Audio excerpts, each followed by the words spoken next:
pill, if you want to call it that, intelligent pill, at the time was already small enough by then to implant under the skin with a horse needle, a large hypodermic needle.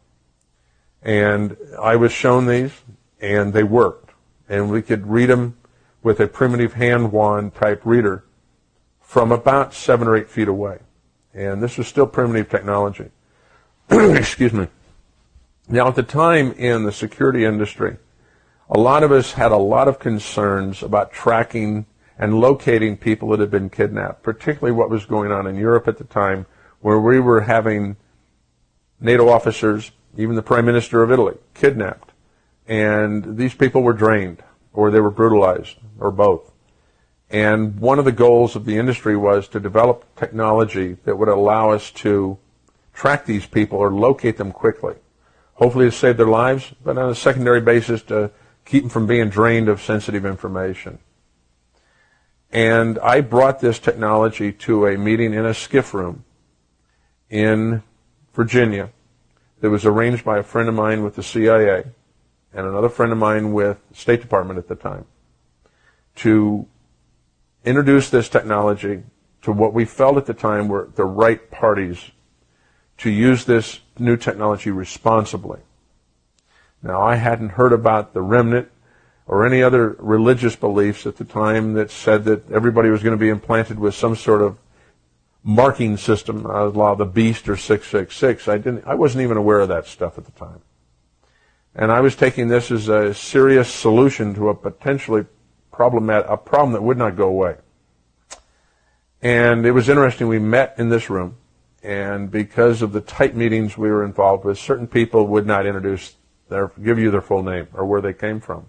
I just had to trust that my two contacts had contacted the right parties to be there at the right time, and that they would all be responsible individuals. There was a mistake. After that meeting, I discovered that 2 of the people in the meeting had never been asked there, yet they knew about the meeting. They knew what it was about. They knew who was going to be there. And later research indicated that one of them actually worked for the Department of Agriculture and one of them worked for the Department of the Treasury. What prompted our looking at these 2 men was that the way they asked the questions they asked, the attitude behind them, even the body language, indicated that they had reasons for the use of this technology other than the one that was intended at the meeting. In fact, their largest concern was, how fast could we make a couple billion of them? And could we each give each one of those a unique identity number? Now, this particular pill-shaped device, very minute, had a lot of flexibility in its capabilities. It was basically just almost a transponder. You would send a frequency to it, and it would respond back with its unique number, which could not be changed once the chip was made. Yet there were a lot of capabilities that could be added to this chip, such as monitoring temperature, blood pressure, pulse, and even waveforms out of the brain. But that was for research down the road. What was amusing to me a few months ago on a website that likes to collect articles on the unusual is that a lady out east had a chip removed from her body in 1999. And they had it blown up on the website. And it was a slight modification of this chip from Denver with some of its enhancements. And it was put in her, she believes, in either 1980 or 1981. What was amusing about this was that this gentleman never had to worry about money again.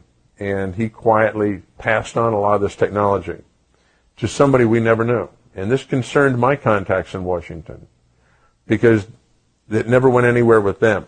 Somebody else took it and ran with it, and we never knew who it was.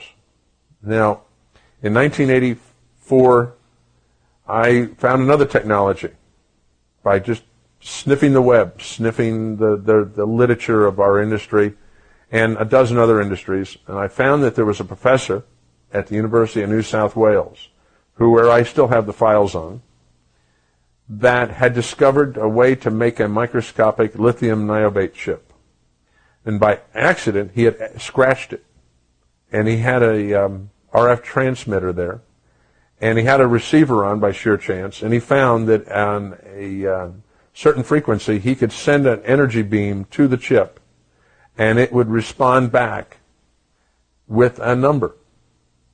He worked on that technology, and that technology, eventually I found out about. We flew him into Denver to our company, Systems Group of Colorado, and we did a test.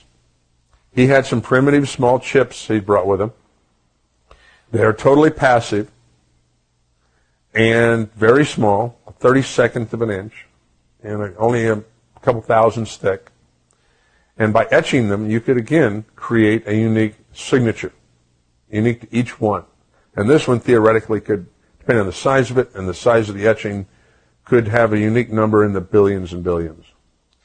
In fact, the test we did was amusing in that we set up a transmitter and a receiver based on removing a air grill from our drop ceiling and plugging up our transceiver into that as our antenna.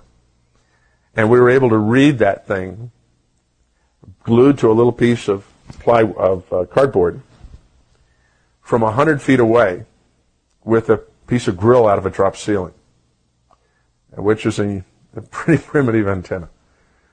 Because we didn't know what frequency it was dealing with, so we had to come up with some kind of instant generic antenna.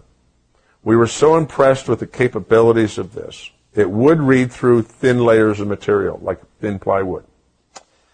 And we were so impressed that, again, I felt that this was a technology that truly had some value. Because we also discovered in some testing that the papers work he had with him, that if we had a microscopic coil antenna with this, that we could read this from a mile away. And his later on analysis, a few weeks later, he got back to me and said that if we had an antenna, a coil antenna 2 inches in diameter with a chip in the middle, and that what the antenna is actually doing is acting as an amplifier to a great extent, and that what sends back out is a harmonic of the original frequency, that his numbers crunching showed that he could read this thing from 120 kilometers in space.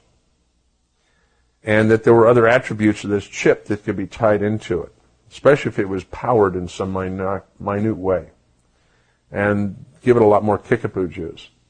Well, again, I took this, and a lot more care this time, to a meeting that we had in Virginia at a subcontractor's company that I knew that does a lot of work for the intel community. This time I had the director of security for all of State Department there, and again, a good friend from CIA.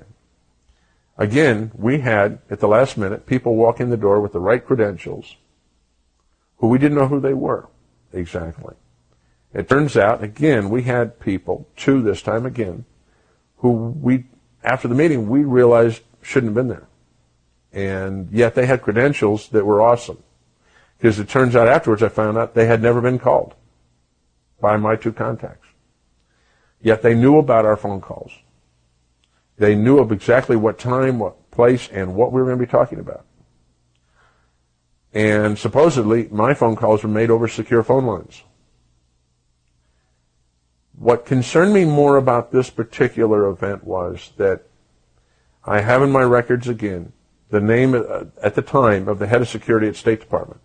And I got to know him well because I designed the security system, at least a major portion of it, for Main State, or the headquarters in Foggy Bottom in D.C. And so he and I knew each other very well. And that one of the things that Bob wanted to do was, before he retired, he wanted to have his family, particularly his two boys in high school, experience what it was like to live out of the country. So he actually gave himself the job. He demoted himself to head of security for East Africa. And he and his family, shortly after this event, this meeting, moved to Kenya, to Nairobi. And he and I quietly kept in touch through our other contact in Washington.